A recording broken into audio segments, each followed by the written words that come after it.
Merhaba, David Icke, İnsanoğlu Ayağa Kalk adlı kitabı. David Icke, İngiliz eski futbolcu ve spor programcısı, profesyonel komplo teorisyeni.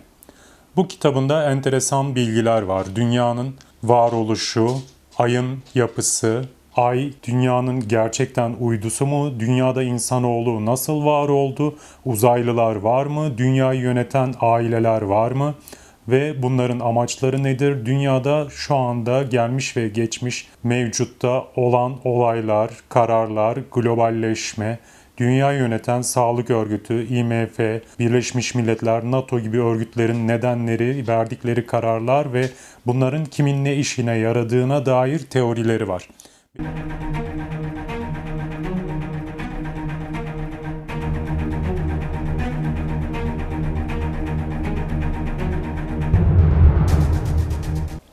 İlk altını çizdiğim bölüm Japonların bir atasözü. Duvara çakılmış çivilerin yanında çıkık çivi gibi durma, yoksa ilk çekici sen yersin. İçgüdüleriyle yaşayanlar her zaman akıl polisinin dikkatini çeker. Çünkü beyin ve kalp, akıl ve bilinç her şeye tamamen farklı açılardan bakarlar. Bilinçten kopmuş olan beş duyu aklı, olaylar ve davranışlar üzerinde kurmuş olduğu güç mekanizmasını kaybetme korkusu yüzünden içgüdü ile sürekli ve öfkeli bir savaş içerisindedir. Hayat öğrenmek değil, öğrenmemek, yani programlanmamak ya da programlanmışlığı bırakmak, yani programı silmek olmalıdır. Çünkü bilinç zaten her şeyi bilir. Bilinç kazanmak, mücadele edeceğimiz bir şey değil, bizim doğal halimizdir. İnsanlar hep aramakla zaman geçiriyorlar. Bilinç biziz, aramaya gerek yok. Yapmamız gereken, kim olduğumuzu anlamamızı sağlayacak olan bağlantıyı engelleyen illüzyon veya algı yanılması engellerini aşmaktır. Akıl, bilincin bu dünyadaki deneyimini sağlar. Birçok kişi zengin doğanlara veya hayatı çok kolay olanlara gıpta ile bakar. Oysa her ikisi de birer deneyim yaşamakta olan bilinçlerdir. Hayatınızdan memnun değilseniz çocukluğunuzun neden öyle geçmiş olduğunu bir düşünün bakalım. Neden olanlar size oldu da başkasına olmadı?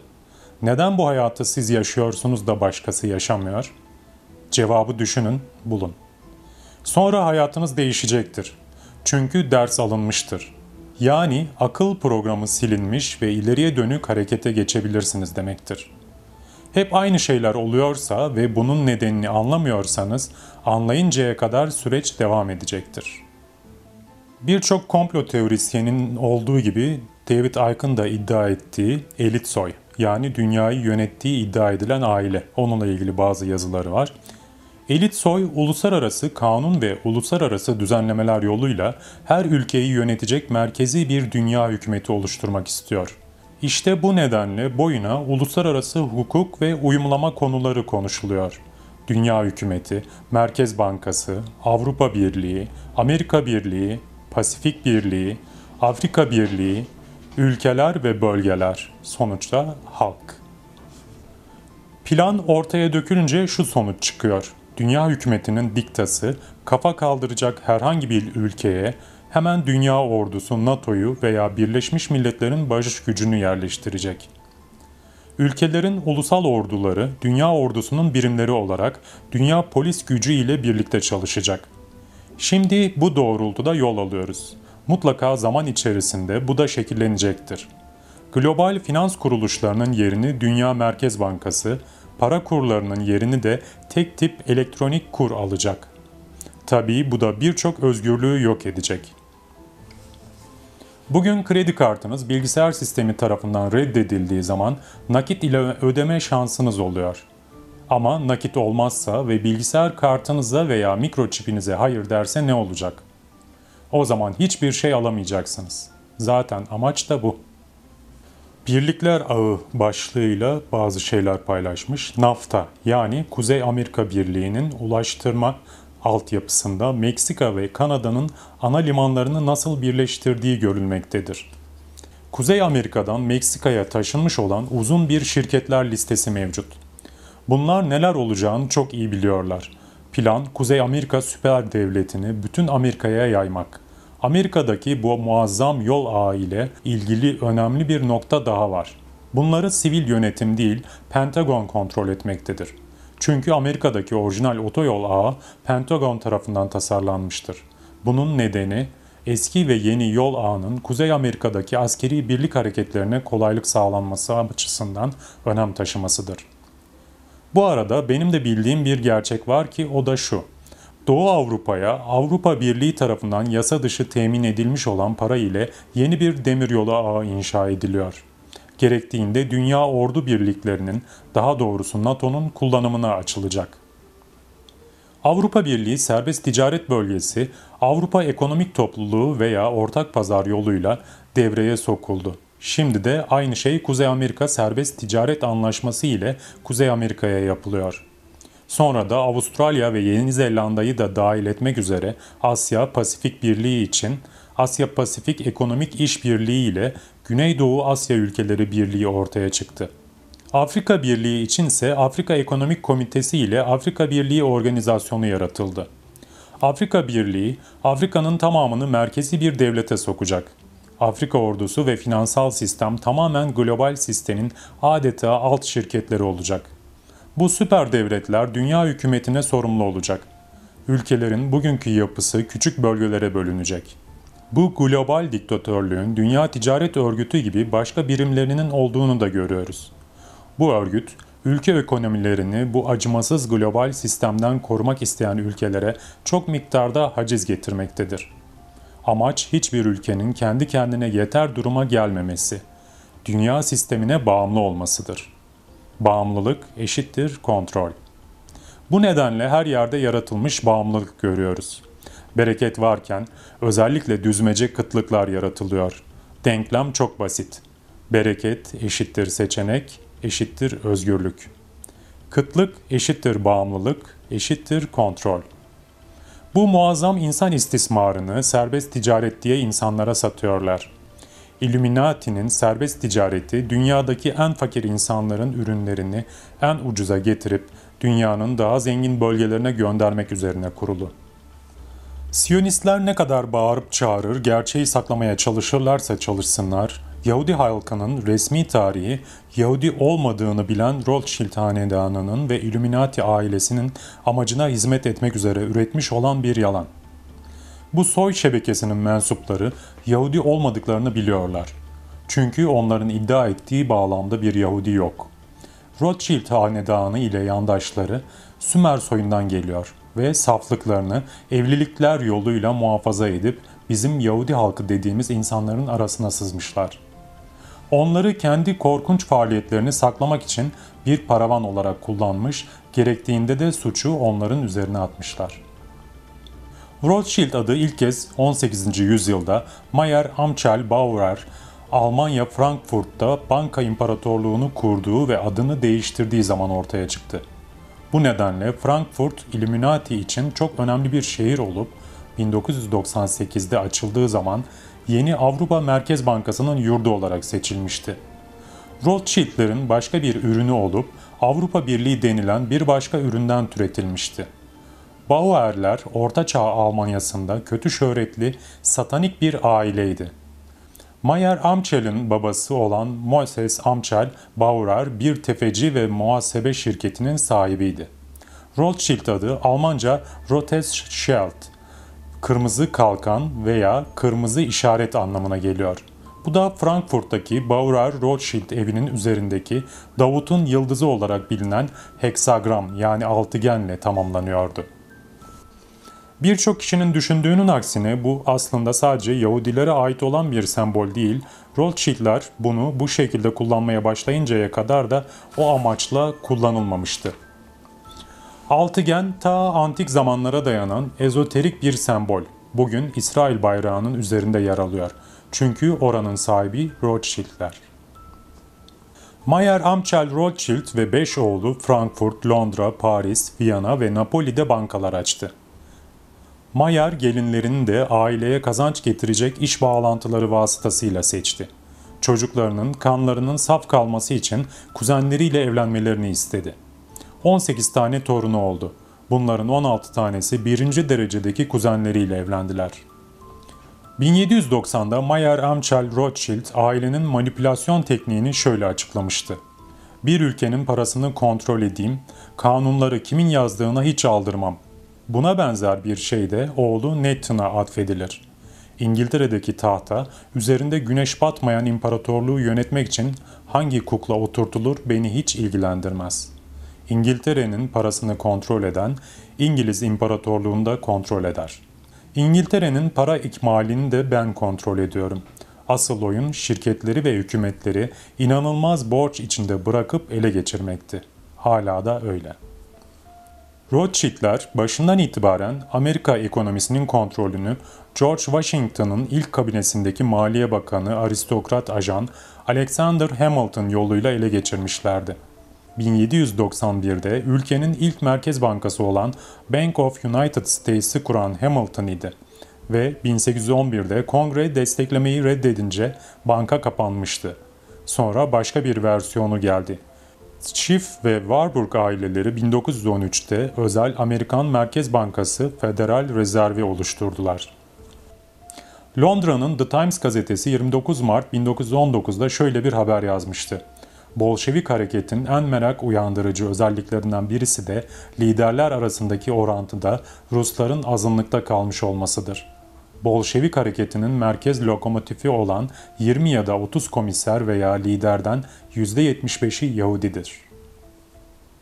Birinci Dünya Savaşı'nda Rothschild'lerin kontrolündeki İngiliz hükümeti Araplara Osmanlı Türkleri ile savaşıp onları Filistin'den çıkarırlarsa bağımsızlık kazanacaklarını vaat etmişti.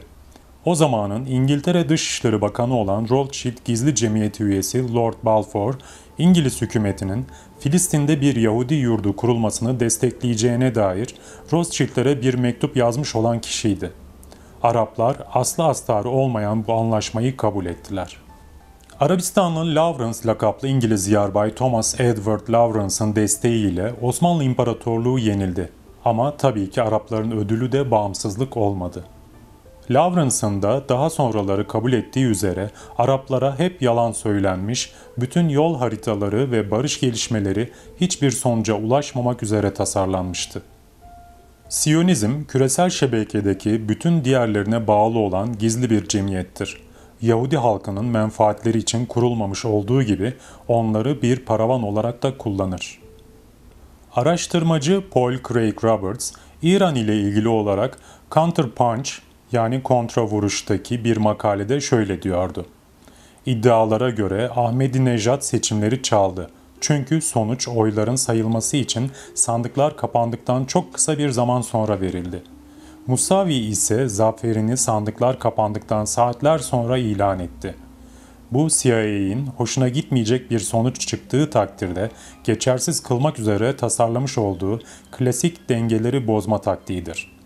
Zaferin önceden ilan edildiği zaman ile oy sayısının ilanı arasındaki süre ne kadar uzun olursa, Musavi de yetkililerin oy saymak için kullandıkları süreyi o kadar uzatmış izlenimini vermiştir. İnsanların bu taktiği anlamamaları çok ilginç. Şimdi yazarın uzaylılarla ilgili, dünyanın kuruluşuyla ilgili teorilerinin yer aldığı bölümdeyiz. Afrika dilinde Zulu sözcüğü yıldızın çocukları anlamına gelmektedir. Yerli kültürlerin hepsinde efsaneler yıldız insanlarından söz eder. Bunlar insanlarla temas kurmuş, onlarla birleşerek çoğalmışlardır. Onlar antik ve modern tanrılardır. Bizim bu evrende yalnız olduğumuz, sadece bu güneş sistemindeki, bu dünyada hayat olduğu düşüncesi sadece iyice mühürlenmiş akademik zihnin bir ürünüdür. Bulgaristan devletinin bilim adamları 2009'da dünyamızda dünya dışı varlıkların bulunduğunu ve onlara temas halinde olduklarını açıkladılar. Ve Bulgar Bilim Akademisi'nin Uzay Araştırmaları Enstitüsü'nün başkanı olan Lachezar Filipov bunu teyit etti. Filipov, Bulgar medyasına dünya dışı varlıklar sürekli olarak çevremizde ve bizi izliyorlar dedi. Onlara gözcüler deniliyordu. Bulgar bilim adamları daha sonra dünya dışı yaşam ile temasta olduklarını ve dünya dışı varlıkların kendilerinin sormuş oldukları 30 soruyu cevaplama aşamasında olduklarını iddia ettiler. Filipov, Uzay Araştırmaları Enstitüsü'nün kendilerine gönderilmiş olan bir dizi kompleks sembolü deşifre etmekte olduklarını ve cevap olduklarına inandıkları 150 ekin çemberindeki şekilleri analiz etmekte olduklarını söyledi. Dünyayı ziyaret eden birçok insan olmayan ırk veya grup var. Ama global komplo ile en bağlantılı olanlar sürüngen formunda ve global finans, politika, iş dünyası, hükümetler, ordu, tıp, bilim, eğitim ve bağlantılı bütün kuruluşları kontrolünde tutan Illuminati soyunun tohumu. Hatta bizim bildiğimiz şekildeki insan formunu oluşturup köle ırk olarak kendi sürüngen genlerini aşılamışlar. Homo sapiens biraz daha geliştirilip Homo sapiens sapiens olmuş. Drakula veya Kazıklı Voyvoda on binlerce insanı katletmiş, çoğunu kazıklara geçirmiştir. Kazıklı Voyvoda, Kutsal Roma İmparatoru tarafından 1431'de Ejderha tarikatına inisiye edilmiş olan Vlad Dracul'un oğluydu. Kazıklı Voyvoda imzasını kötünün oğlu anlamına gelen Draculea veya Draculya olarak atardı. Sonra bu ejderha tarikatı olan kişinin oğlu olarak tercüme edilebilecek Dracula oldu. Şimdiki kraliçe 2. Elizabeth'in büyük annesi Dracula'nın kız kardeşinin soyundan geliyordu. Ayla ilgili teorileri. Ayın olağan dışı yüksek yoğunluklu büyük dairesel bölgeleri ve yüksek yerçekimi içeren kütle yoğunluğu olgusu var. Don Wilson, ayın bu kitlesel yoğunluk içeren bölgelerinin yapay bir yapı olabileceğini söylüyor. Bunlar, ayın eskiden deniz olduğu sanılan Maria denilen engin açıklıklarında bulunuyor. Ayın dünyaya bakan yüzünün 1/3 bu Marialardan oluşurken karanlık tarafta çok azı varmış. Aydan toplanan en eski taşlar dünyada bulunmuş olanlardan çok daha yaşlı. Bazı ay taşlarının 4,5 milyar yıllık olduğu söyleniyor. Bu durumda dünyada bulunanlardan 1 milyar yıl daha eski. Bulunan taşların içeriğinin içinde bulunmuş oldukları ay tozunun içeriğinden daha farklı olduğu görülmüş. Tozların ise kayalardan da 1 milyar yıl daha eski olduğu tahmin ediliyor. Bilim ayın nereden geldiğini ve nasıl oluştuğunu bilmiyor ve teorilerin hiçbirisi de inceleme yapmaya uygun değil. CBS'in eskiden bilim editörü olan Earl Ubel soruyor. Eğer dünya ile ay birbirine bu kadar yakın şekilde aynı zamanda yaratıldılarsa neden birisinde demir çok da diğerinde az? Farklılıklar dünya ile ayın birbirinden çok uzak bir yerlerden gelerek varlık oluşturduklarını gösteriyor. Görebildiğimiz dönemlerde ay her zaman aynı yüzünü veya tarafını gösteriyor. Hiçbir zaman karanlık ya da arka tarafını göremiyoruz. Batı Avrupa'nın çeşitli yerlerinde yer alan megalitik yapılar çoğunlukla güneş ve ayın hareketlerini gözlemlemek amacıyla inşa edilmişler. Ama bu yapıların dayandığı ölçü birimi nasıl oluyor da dünya ile birlikte güneş ve ayın çevresiyle tam sayı oluşturuyor? Eski uygarlıklar dünyanın güneşin çevresinde döndüğü sayıya uyması için 366 derecelik dairelerle çalışırlarmış. Bu sayı ise ayın dünyanın dönüş hızının etkisi ve pozisyonu ile belirleniyormuş. Sümerler 360 derecelik daire ile 60 dakika ve 60 saniyeyi sundukları zaman matematiği değiştirmişler. Kaliforniya Teknoloji Enstitüsü'ndeki sismoloji laboratuvarının direktörü olan jeofizik profesörü Anderson, ayın içinin dışına çevrilmiş olduğunu, yani iç ve dış oluşumunun tersine çevrilmiş olduğunu söylüyor. Vasin ve Sherbakov ise ayın iç materyalin dış kabuğu oluşturmak için yüzeye çıkarılmış olduğunu ifade ediyorlar. Daha derin olmaları gereken kraterlerin neden öyle olmadıklarını, bazen daha derin olmakla birlikte 2-2,5 mil incelikteki dış tabaka açıklıyor. Ay taşlarının içinde hepsi de ateşe dayanıklı, mekanik olarak güçlü ve aşınmaz özellikler taşıyan titanyum, kromyum ve sirkonyum var. Refraktör yani ışık kırıcı metallerin ateşe karşı olağanüstü bir dayanıklılıkları var. Bilim adamlarının ifadesine göre bu bağlamda ayın yüzeyinde bulunan kombinasyon da ısıya ve saldırıya karşı çok güçlü bir şekilde oluşturulmuş. Rus bilim adamları şöyle diyorlar. Eğer devasa bir yapay uyduyu ısıdan, kozmik radyasyondan ve meteor bombardımanından koruyacak bir materyal istenmiş olsaydı, uzmanlar herhalde aynen bu maddeleri önerirlerdi. Ay taşlarının çok farklı yaşlarda oluşu ve ay tozu bir uzay gemisi olan Ay'ın yapmış olduğu kozmik yolculuklar sırasında birçok yaşta taşı farklı yerlerden almış olabileceğini gösteriyor. Ay'ın karanlık tarafındaki büyük kabarıklık en tatmin edici bir açıklama ile Ay'ın parçalanmasını engelleyen uzay gemisinin muazzam güçteki kabuğu olabilir. Ayın üzerindeki 100 mil kare genişlikteki bölgelerde açıklanamayan ama yüzeyin altından geldiği rapor edilmiş olan su buharı fışkırtmaları tespit edildi. Vasin ve Sherbakov ayın içindeki gazların hayat sağlayan bir atmosfer yarattığını söylüyorlardı. Bilim adamlarını şaşırtan bu buhar bulutları bu gazların arada yüzeye kaçmalarından kaynaklanıyor olabilirdi. Sümer kayıtlarında Anunnaki'nin dünyaya altın madeni çıkarmak için geldikleri ve Afrika'daki insan köle nüfusunu genetik olarak yönettikleri belirtilir. 2010 yılının başlarında Pakistan Daily denilen sanal ajans, günlük basından hiç kimsenin cesaret edip de yazamayacağı bir konuyu ele aldı. Dünya çapında çok büyük miktarlarda kaybolan altının yerine altın kaplamalı tungsten külçelerin konulduğu iddia ediliyordu. Tungstenin yoğunluğunun altınınki ile aynı olduğunu belirtirken şu bilgiler de ilave edilmişti. Pakistan Daily'ye göre Bill Clinton yönetimi sırasında finansal politika her biri Rothschild Siyonist olan Robert Rubin, Larry Summers ve Alan Greenspan tarafından yönetilirken Amerika'da en yüksek kalitede çok incelikli bir işçilikle 1,3 ila 1,5 milyon arasında 400 oz tungsten külçe üretilmişti. Bu tungsten külçelerin 640 binine altın kaplama yapılıp hala muhafaza edilmekte olduğu Fort Knox'taki altın deposuna taşınmıştı.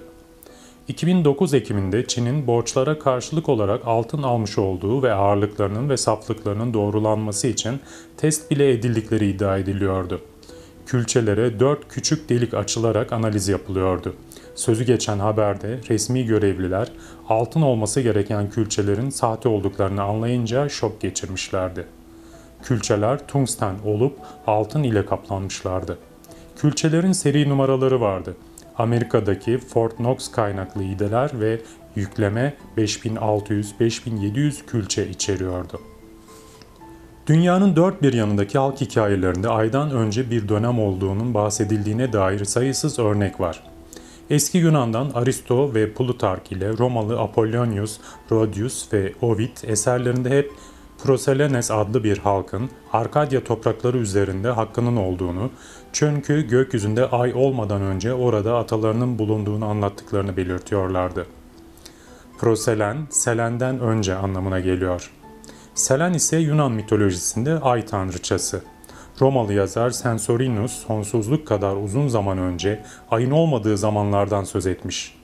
Doktor Hans Schlinder Bellamy'nin Ay, Mitler ve İnsanoğlu adlı çalışmasında da aynı ifade mevcut. Kolombiya'da Mosques adlı bir kabilenin ayın dünyanın yanına gelmeden önceki zamandan söz ettikleri vurgulanıyor. Milattan önce 11. yüzyılda Babil'deki tasvirlerde Ay, Venüs ile Güneş'in arasına yerleştirilmiş. Orta Asya'da da Ay klanı veya Ay ırkı diye bilinen bir halk var. NASA gelişmiş uçan daire teknolojisini saklayıp Ay'a mevcut roket teknolojisi ile gidilmiş gibi gösterilecek bir plan hazırladı. Kurgu filmin yönetimi için Stanley Kubrick seçildi. Çünkü 1960'lı yıllarda filmlerinde özel efektler kullanan en yetenekli yönetmen oydu.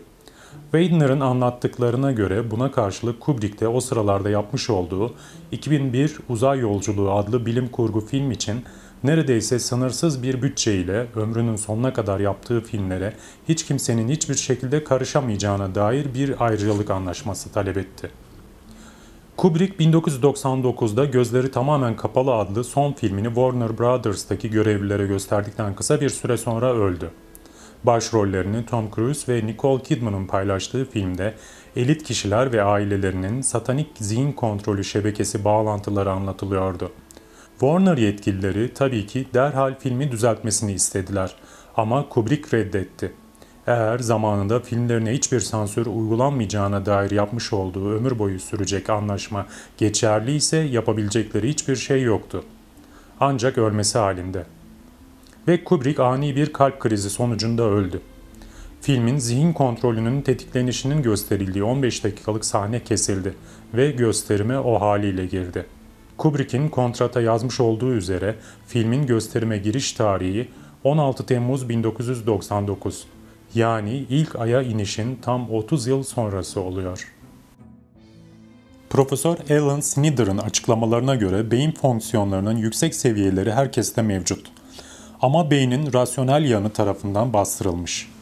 Sol beynin baskısı azaltılırsa sıradan insanları dahiye dönüştürecek bir potansiyel var. Sol beyni hasar gören kişilerde sağ beyin açıldığı için aniden süper insan belirtileri görülmektedir. Oysa aslında onlar süper insan değildirler. Bu bastırılmış insanın engel oluşturan duvarlarının yıkılmış halidir.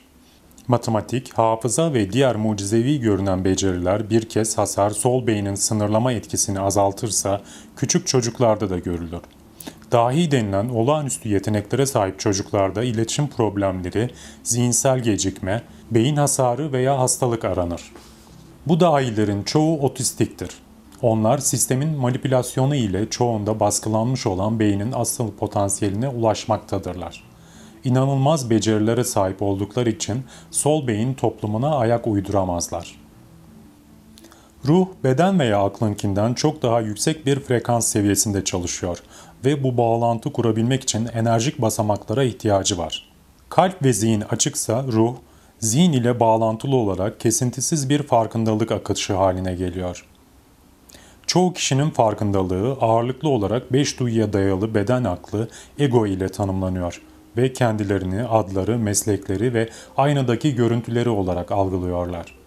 Böyle olduğu zaman özellikle de korku denen tuzağa düşünce ve sadece kendi egosuna dönük düşündüğü zaman aura kapanıyor. Bunun nedeni bakış açısının tamamen materyale odaklanması ve kişinin kendisini sadece fiziksel olarak algılamasından kaynaklanıyor. Epifiz ve hipotalamus bezlerine dışarıdan müdahale edip baskılama yapılırsa kitleleri kontrol altında tutmak çok kolay olur. 5 duyunun ötesini algılamayı çok daha zorlaştırabilir, insanların hangi hızla yaşlanacağını, ne kadar sekse ihtiyaçları olduğunu, ne zaman ve ne kadar süreyle acıkacaklarını ve susuyacaklarını tayin edebilirsiniz. İşte bu nedenle suya ve diş macununa sodyum florit katıyorlar. Epifiz bezi bedenin bütün diğer bölümlerinden daha çok floridi emer ve bu çok zararlı toksinin etkisiyle kireçlenir. Sodyum florit, alüminyum endüstrisinin bir atık maddesidir ve fare zehirinde de kullanılır. Kansere, genetik bozulmaya yol açar. Alzheimer hastalığına neden olur. Endokrin sistemine zarar verir. Beyin kapasitesini düşürür. Nazi toplama kamplarındaki esirleri itaatkar ve uyuşuk halde tutmak amacıyla içme suyuna katılıyordu. Amerika'daki içme suyunun 2/3'üne, bütün dünyada dişleri korumadığı ve dişler dahil beden için zararlı olduğu gittikçe daha belirgin bir şekilde kanıtlanıyor olmasına rağmen florit katılıyor. Hipofiz bezi iki gözün arasında bulunuyor ve büyümeyi, kan basıncını ve seks organlarını kontrol ediyor. Bilinç ve realitenin diğer seviyelerini deneyimleme yolunu açan üçüncü gözü oluşturanlar, hipofiz ve epifiz bezleri ile alnın ortasında bulunan kaş çakrasındaki girdap noktasıdır. O sistemi kapatırsanız insanları 5 duyu realitesine hapsedersiniz. İnternette ve birçok yerde sıkça söz edilen HAARP ile ilgili bir bölüm var.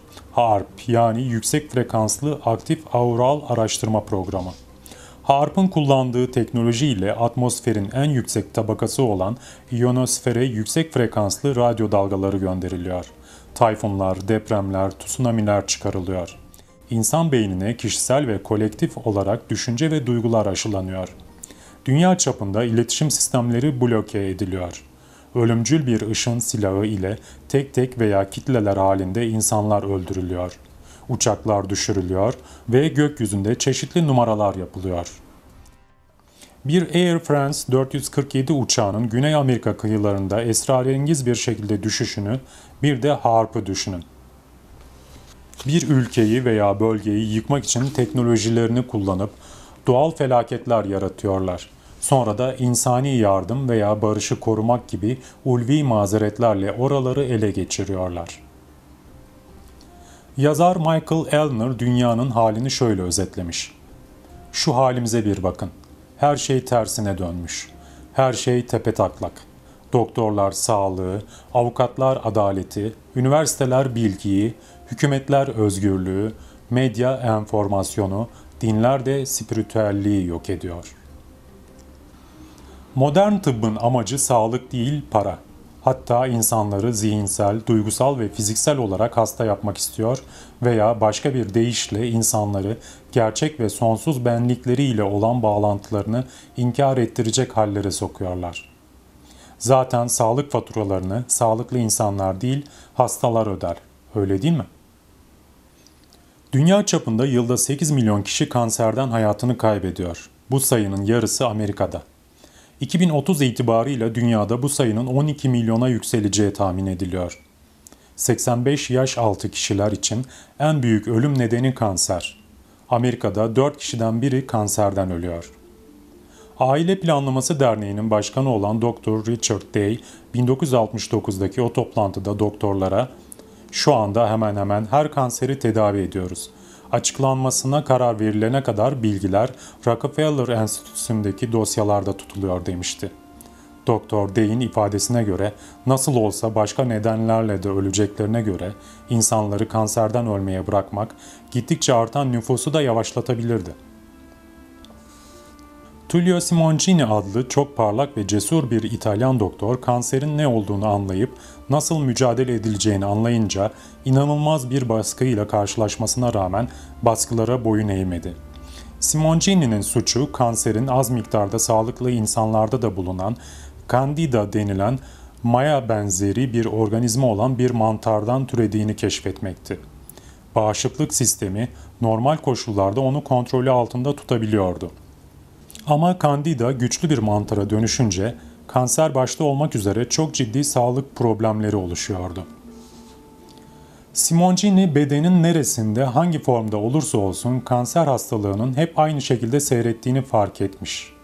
Ayrıca kanser yumrularının hep beyaz oldukları dikkatini çekmiş.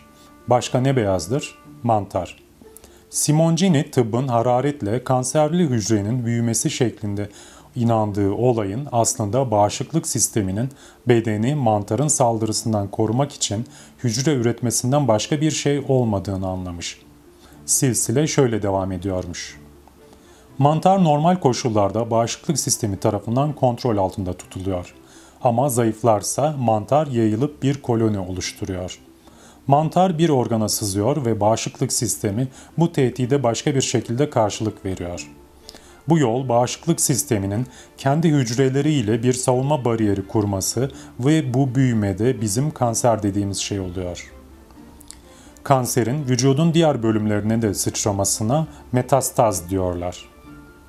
Bunun nedeninin kötü huylu hücrelerin kaynaklarından kaçmaları olduğu söyleniyor. Simoncini ise bunun kesinlikle doğru olmadığı kanısında. Kanserin yayılması, kanserin asıl nedeni olan Candida mantarının orijinal kaynağından kaçması ile tetikleniyor. Bağışıklık sistemi düzgün çalışırsa, iş işten geçmeden problemi çözer. Bunda da bağışıklık sistemi Candida mantarını kontrol altında tutuyor. Ama gelin görün ki dünyanın her yerinde kanser vakaları çoğaldıkça çoğalıyor. Çünkü yıllar geçtikçe insanların bağışıklık sisteminin üzerinde oynanan büyük bir oyun var ve bağışıklık sistemimize müthiş bir savaş açılmış durumda. Yiyecek ve içeceklerdeki katkı maddeleri, kimyasal çiftçilik, aşılar ve elektromanyetik ve mikrodalga teknolojisi ve frekanslar, ilaçlar, modern hayatın stresi ve daha birçoğu. Çocuklar 2 yaşına varmadan 25 tane aşı oluyorlar. Bağışıklık sistemleri nasıl güçlü olsun? 1983'te Simoncini akciğer kanseri yüzünden yaşaması için sadece birkaç ay kalmış olduğu söylenen Gennaro San Germano adlı bir İtalyana tedavi uygulamış. Adam ölmediği gibi sağlığına da kavuşmuş. 20 yıl daha sağlıklı yaşamıştı. Simoncini işe yaradığının bilimsel olarak kanıtlanabilmesi için bulguları İtalyan Sağlık Bakanlığı'na sunmuş. Ama ne yazık ki bir süre sonra tıptaki manipülasyon ve aldatmacanın ne ölçekte olduğunu görmüş. Yetkililer onun belgelerine bile bakmadıkları gibi onaylanmamış reçetelerle tedavi uygulamış olduğu için İtalyan Tıp Birliği'nden de ihraç etmişler. Belgeler ve beyanların yıllar içerisinde su üstüne çıkmasıyla Illuminati soy ailelerinin dünya nüfusunu 500 milyona kadar düşürmek istedikleri görülüyor. Bu sayı esrarengiz Georgia kitabesinde de belirtilmiş. Yeni bir toplum için 10 prensip İngilizce, İspanyolca, Swahili, Klasik Yunan, Sanskrit ve Mısır hiyeroglifi ile yazılmış. Bazıları buna Amerikan Stone Age'i diyor. Bu taşlar ay ve güneşe göre hizalanmış. Kitabe 1979'da Christian Takma adlı kişi tarafından hazırlanmış. Bazıları ise Illuminati ağındaki ilmeklerden birisi olan 14. yüzyılda Rosicrucian tarikatını kuran Christian Rosencreutz'ten esinlendiğini söylüyor. Prensiplerden birisi insan nüfusunu doğa ile ebedi denge için 500 milyonda tutun diyor ve Birleşmiş Milletler'in global biyoçeşitlilik değerlendirmesinin yapıldığı yazının kopyasında dünya nüfusunun 1 milyara indirilmesi için çağrı yapılıyor. Hastalıkları asıl durduran insanların güçlü bağışıklık sistemleri ama aşılar bunu engelliyor. Düşünün, bebeklerin ve yeni yürüyenlerin daha beyinleri yeni gelişirken 2 yaşından önce 25 çeşit aşı yapılıyor. 2004 yılında İngiliz Sunday Times gazetesi İsrail'in biyolojik bir silah üretmekte olduğunu yazdı. Buna etno silah deniyordu.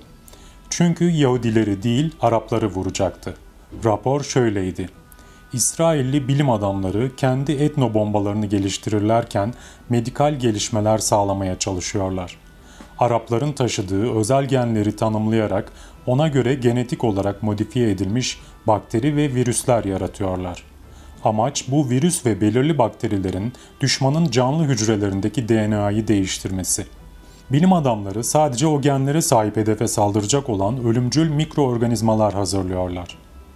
Sunday Times'a göre etno bomba programı İsrail'in gizli kimyasal ve biyolojik silahlarının üretildiği bir araştırma tesisi olan Nest Tiziona Enstitüsü'nde yapılıyor. Hastalık mikrobu havaya püskürtülecek veya su tesisatına katılarak yayılabiliyor. Avustralyalı gazeteci Jane Burgermeister 2009'da ölümcül aşı yoluyla nüfusu azaltmak planını ortaya çıkararak Dünya Sağlık Örgütü, Birleşmiş Milletler, Obama, David Rockefeller, David de Rothschild, George Soros ve daha birçok kişi hakkında FBI'ya suç duyurusunda bulundu. Kuş gribi ve domuz gribinin laboratuvarlarda üretilip aşı yoluyla kitle katliamı yapmak için salıverildiğini söyledi. Dosya halindeki belgelerinin başlığı biyoterörist kanıt. Kitlesel ölüm ve hastalığa neden olarak Çin, Kanada, Birleşik Krallık ve Meksika gibi devletlerden oluşturulmuş güvenlik güçleriyle Amerika'nın kontrolü Birleşmiş Milletler'e geçirilecektir. Novartis ve Baxter International N1-H1 aşısının patenti için Meksika'daki olaydan çok önce başvuruda bulunmuşlardı. Novartis patent başvurusunu 2005'te yapmış, 2009 Şubat'ında da onaylanmıştı. Baxter International ise patent başvurusunu Ağustos 2008'de yapmış, Mart 2009'da tam da virüsün Meksika'da salıverildiği sıralarda almıştı. Domuz gribinden söz ediyorlar. Eğer bir hücre yeterli oksijen almazsa bu kansere neden olabilir. Oksijen yetersizliğinin nedenleri hem yiyecek ve içeceklerdeki kimyasallar ve toksinler, hem de korku, suçluluk, depresyon, öfke, nefret, alınma ve hayal kırıklığı gibi negatif duygular. Duygularımız kelimenin tam anlamıyla bizi fiziksel olarak öldürüyor ve yaşlanma işlemini hızlandırıyor. Mike Lambert, insanlar yaşlandıkça boyuna kozmetik malzemeleri kullanıyorlar. Ama asıl nedenle mücadele edebilmek için asıl bakmaları gereken yer içleri, diyor. Rafine şekerin asidi öldürücü derecede tehlikeli ve vücut kendisini buna karşı kemiklerden ve dişlerden aldığı çok fazla miktarda kalsiyumu sisteme vererek koruyor. Dolayısıyla da vücudun ayakta kalması için o kadar çok kalsiyum harcanıyor ki, bunun bir sonucu olarak ortaya kemik yoğunluğunun zayıfladığı, kolay kırılgan hale geldiği kemik erimesi çıkıyor. Rafine şeker tüketimi beyindeki epifiz bezini ve serotonin denilen sinir devim salgısının üretimini etkiliyor. Bu da depresyonu tetikliyor. Bu hale giren kişiler ruh sağlıklarını düzeltmek ve enerji seviyelerini yükseltmek için çoğunlukla çikolata, kola ve yüksek enerjili içeceklere yöneliyorlar. O zaman bu döngü daha da tehlikeli bir hal oluşturur hale geliyor. Bir teneke kola 9 kaşık şeker içeriyor. Eski Roma'daki tefeciler tezgahlarını banku denilen bank gibi uzun masaların üzerine açarlardı. Bu banku kelimesi sonradan banko, en sonunda da banka oldu. Amerika'da yasalar en azından teorik olarak Capitol Hill'de yapılıyor. Zaten onun adı da eski Roma kaynaklı. Her ülkedeki hükümetin merkezi başkent yani capital, aynı zamanda para, sermaye anlamına geliyor. Bütün dünyadaki yasa statükosu eski Roma hukukuna dayalı. Zaten o da Sümer ve Babil yasalarından kaynaklanıyor. Medya mensuplarının çoğu tembel. Araştırmacı gazetecilik belalı ve çok zor bir iş. Her haberin resmi versiyonunu kabullenip o algılayış açısından rapor etmek çok daha kolay. Hatta daha bile iyi. Çünkü kimse söylediğinizi sorgulamaz. Sistemin insanların bilmesini istemediği gerçekleri ortaya çıkardığınız için sizi gözden düşürmek için uğraşmazlar. Medya kuruluşları gerçekte neler olduğunu ortaya çıkaracak uzun vadeli araştırmaları finanse etmezler. Ama zaten gazetecilerin %90'ı da böyle bir eğilim içerisinde değiller. Ancak tabii ki bazı istisnalar var. İnternetin sansür edilmesiyle ilgili bir bölüm. Bugün gerçek gazetecilik internette yer alıyor. Bu gerçek gazeteciler medyadaki yalakaların görmek veya bilmek istemedikleri veya korktukları konulara giriyorlar. Evet, internette dağlar kadar saçmalık da var. Ama öyle araştırmacı gazetecilik ürünleri de var ki, günlük gazete, TV ve radyolarda duyup göreceklerinizden çok daha öte. İnternet siteleri özgürce bütün yapılan sahtekarlıkları ortaya çıkarıyor. Gazeteler çöküyor çünkü çoğu taraflı, sıkıcı ve kontrol altında tutuldukları gün gibi açık. Dinlerin asıl amacı insanların uyanıp sonsuz bilinç ile bağlantılarını yeniden kurmalarına engel olmak. İnsanların enerji ve güçlerini hiyerarşilere, görüntülere ve sonradan oluşturulmuş hikayelere odaklayarak manipüle ediyorlar. Hukuk, bilim, sağlık, eğitim ve medyada olduğu gibi dinler de insanların bilincini katı inançlar içerisinde tutarak yüksek bilinçlerine açılmalarına engel oluyorlar. Hepsi temelde aynı plana dayalı ve zihnin titreşimsel frekansının içine hapsedilmiş olan varlıklar tarafından uygulanıyor. Hepsi global nüfusu köleleştirmek için oluşturulmuş. Savundukları her şeyi neden yok ettikleri artık bir sır olmaktan çıkmış durumda. George Orwell şöyle demiş: İnsanlar ancak kendi isteklerine uyuyorsa ileriyi görürler. Benimsememişlerse çok açık gerçekleri bile görmezden gelirler. 3. Dünya Savaşı. Gündemde Kuzey Amerika, Avrupa, Rusya ve Çin'i içeren bir 3. Dünya Savaşı var. Bunu ateşleyecek olanlardan birisi İsrail, Pakistan, Kuzey Kore ve İran gibi Hazar Denizi çevresindeki ülkelerden biri olacak. Öyle bir global anlaşmazlık çıkarılacak ki bu bir dünya hükümeti kurulmasına yol açacak. Böylece bir dünya ordusu da bir daha böyle bir şey olmamasını sağlayacak. Rothschild ve Rockefeller'lar tarafından kurulmuş olan Birleşmiş Milletler, Avrupa Birliği, Dünya Bankası, Uluslararası Para Fonu ve bağlantılı organizasyonların varlığını haklı kılmak için aynı şey 1. ve 2. Dünya Savaşı sonlarında da olmuştu.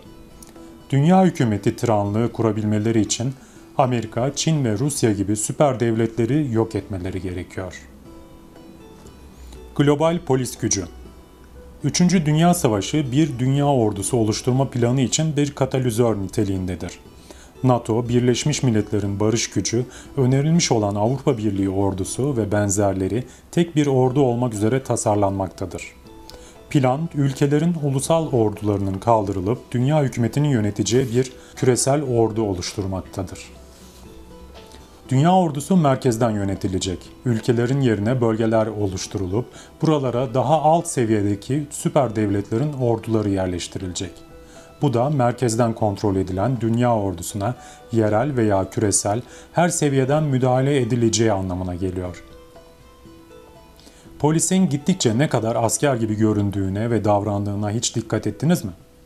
Polisin eski halinden yeni haline çok hızlı bir geçiş yapmakta olduğunu görüyoruz. Kendi çözümlerini önermek için problem yaratarak Dünya Bankası ve Dünya Para Sistemi de dahil olmak üzere küresel kuruluşlar oluşturuyor ve yapılanmaya gidiyorlar. Dünyadaki bütün bankaları kontrolleri altında tutmak için bir Dünya Merkez Bankası ile mevcut para sisteminin yerini alacak tek bir elektronik para sistemi olmasını istiyorlar. Bu sistemde nakit para olmayacak. Bunları gerçekleştirebilmeleri için çok büyük ekonomik problemler yaratmaları gerekiyor. Bilgi çeşitliliğinin yok edilmesi. Global medyadaki gücün yoğunluğu da hızla ilerliyor. Nerede olursa olsun herkes aynı türdeki haberleri alıyor. Dikkat edin, yerel haberler kesilip her topluma aynı haberlerin verildiği merkezi bültenler koyuluyor. Şimdi elde nelerimiz var bir bakalım. Güvenlik kameraları, plaka okuma kameraları, yüz tanıma kameraları, satın aldığımız ürünlerdeki RFID mikroçip etiketler, mobil telefonların gözetlenmesi, kredi kartı ile alışverişler, bazı mağazaların özel kartları, uydu gözetleme, seçmen kütüğü kayıtları, sağlık kayıtları, telekulak, gizli kameralar, mikrofonlar, internet tanımlama bilgileri ve tuşa basma programları. Sonuncusunda bilgisayarınızda bastığınız bütün tuşlar kaydediliyor ve şifreleriniz ele geçiriliyor. Ve bütün bunlar 24 saat boyunca bütün hareketlerimizin kaydedilmesi için tasarlanmış. En son teknolojik araştırma, insanların beyin özellikleri ve kalp ritmi ile tanımlamaları üzerinde yapılıyor. Telefon görüşmeleri, e-mailler, fakslar ise Ekelon casus ağı ile gözetleniyor. İnternet kullanımı da dahil olmak üzere trafik verileri diğer verilerle birlikte resmi olmayan vergi, iş, banka detayları, kredi kartı kullanımı, sabıka kayıtları, sağlık kayıtları, elektronik devlet hizmetleri, seyahat kayıtları gibi bütün bilgiler devlette tutulursa tek bir tuşa basmak suretiyle ortaya herkesin bütün hayatına ve alışkanlıklarına ulaşılacağını gösteren oldukça ürkütücü bir tablo çıkacaktır. Artık Londra sokaklarında da makineli tüfek donanımlı polisler devriye yapıyorlar. Bütün bu silahlar insanlar dizi filmlere, realite TV gösterilerine ve piyango oyunlarına odaklandıkları sıralarda gerçekleştiriliyor. Yani kısaca hadi bakalım siz şunları izleyin ve çenenizi kapatın diyorlar. Neden sizin hayatınız böyle de başkalarınınki farklı? Kendi hayatınızda sürekli olarak tekrarlanan deneyimleri fark edebiliyor musunuz? Hayatınız sizin hakkınızda ne söylüyor? Hoşuna gitmeyen ne varsa üstüne git ve neden gerekli olduğunu gör sözleri çok önemli. Geçirmiş olduğum uzun ve bazen oldukça yıpratıcı veya yaralayıcı deneyimlerden öğrendiğim kadarıyla hayatınızın size ne anlattığını tanımlayarak onu değiştirebilirsiniz. Aslında benliğinizin bir seviyesi, benliğinizin bir başka seviyesine bir şeyler anlatıyor. Bir kez deneyiminizin ne olduğunu anlarsanız buna ben hayatın dili diyorum. Deneyim kaybolur. Deneyimin cezalandırılmakla ilgisi yoktur. Sadece farkındalığı geliştirmek içindir ve algılamadaki blokları açar.